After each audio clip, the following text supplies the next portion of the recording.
தாவீதுக்கு உயர்ந்த அடைக்கலத்துல தாவீதை ஆண்டவர் வைக்க காரணம் என்ன?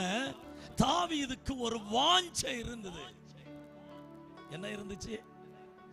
ஸ்தோத்திரம், வாஞ்சை இருந்தது. அவன் என்னிடத்தில் வாஞ்சையா இருக்கிறபடியினால் அவனை என்ன செய்வேன்? விடுவிப்பேன். அவன் என் நாமத்தை அறிந்திருக்கிறபடினால் அவனை, ஒரு அல்லேலூயா சொல்ல மாட்டீங்க?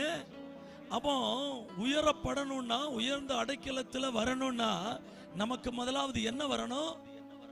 வாஞ்சை வரணும். என்ன வரணும்? சங்கீதம் 42:1 சொல்லுகிறது, மானானது நீரோடைகளை வாஞ்சித்து கதறுமா. எதுக்கு தெரியுமா? ஸ்தோத்திரம், தண்ணீர் கிடைச்சதே, தண்ணீர் குடிக்கணுமே அப்படி என்கிறதற்காக இந்த மானானது என்ன செய்யும்? நீரோடைய